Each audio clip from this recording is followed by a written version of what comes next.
if there are other humans and their relative value of importance to me matters a lot. Someone I'm attracted to is a really important one. Someone who reminds me of things I don't want to know about myself, like a homeless person, that's someone who's maybe easy to filter out, right? That's what our minds are doing all day long, if you listen to the mind, right? And it can be there. The mind can be chattering on and you can still experience a non-dualistic clarity. But you're at risk for staring at somebody. And some people do that when they have a non-dual awakening. They're just like,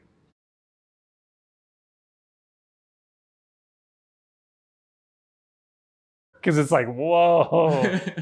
It is like that, You just get used to not doing that. You can. Yeah. Empty shells. All empty shells. And that sounds terrible. Like this could be a whole book. I mean, this could be a whole series of conversations about this stuff, right? That in some space, in some way of speaking, it would be, I don't know, dismissive or callous to talk about humans as if they're not special, and but they're not. I mean, like in the cosmic sense of things, like as David Hume said, to the universe, a human being's no more important than an oyster. Why are you more important than the animal you kill to eat? You're not. I'm not. You're not. None of us are, right? So that's one way of looking at the whole value system being essentially a self-centered apparatus. But again, with the clear non-dual experience, you realize like, yeah, you can still play the game, of course. I mean, you're still going to act like a human being in the relative world for the most part. You may not. You may go full Ramana Maharishi, live in a diaper on a hill, sit in a temple and not eat. Who knows what'll happen, but most people won't. And all that can happen, and the realization is still clear, and it gets clearer. And what does it mean? What would it mean to not consider humans special, or have a value system placed over humans all the time? It means you actually see what's there. And when you see what's there, you can finally, well, first of all, people notice when you see what's there. Mm-hmm. People notice when you actually see them. Even when you see past their illusion of themselves, they feel it. It feels like unconditional love. They've never felt it before. So there's one part of it. But you can also see through all the illusions they're carrying as well. And you see through the illusions you're carrying. You see through all of it, because none of it's real. Mm-hmm.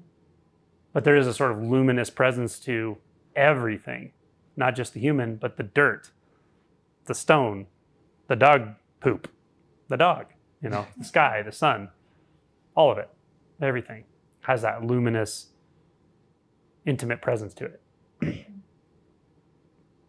And then you sort of start having a reverence for everything, for all of life, truly, all of existence, for everything that breathes and does not breathe. Who are you to choose, And that's when truly the sort of miracles start to happen in my experience. The miracle is you aren't any of that, and yet you can play the game. You can enjoy ice cream. You can have sex, You may lose interest in a lot of those things too. Your drives and desires towards all kinds of things will narrow, but they narrow because the enjoyment of non-dual presence, which is uncaused and always available, is so much more enjoyable than anything. Yeah. There's actually Gary Weber talked about in one of his videos, there was a questionnaire that actually quantifies the non-dual experience and how clear it is for you. And he said when you're like 10 out of 10 on that, it's like higher than the enjoyment of sex or good food. And the beauty of it is you don't have to do anything for it. It's just there. It's just your birthright. And it doesn't, although some desires and drives will go down, it doesn't negate or built into the experience of it is a sort of equanimity. Well, they really go hand in hand, such that you don't avoid other things. You might think, well, that's so enjoyable. I just want to sit in a cave and just enjoy that all day long and not do something challenging, like have a difficult conversation with someone I have to have a difficult conversation with and I can't get out of it. Strangely, you'll still do that. There's just an equanimity too. An equanimity is sort of built into it.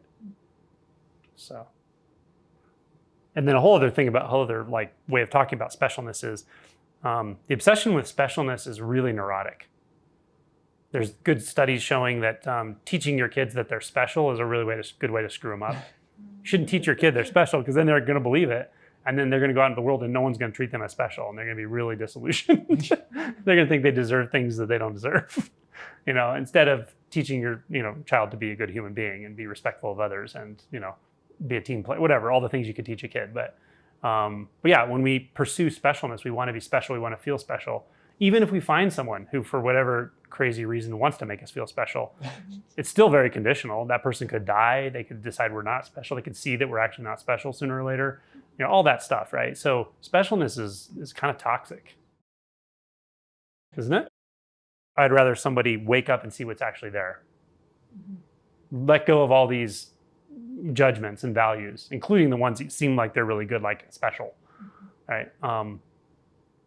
Let go of all those and see what's there. And you might find something that's very hard to talk about. But could I say everything is magnified to infinite significance? Sure, I could, absolutely. But I don't need to say that. And if I say that, there's always a potential downfall from someone hearing that. Other people can just start saying it, oh, everything's love and peace and blah, blah, blah, Don't worry about the shadow. So spiritual bypassing and all that.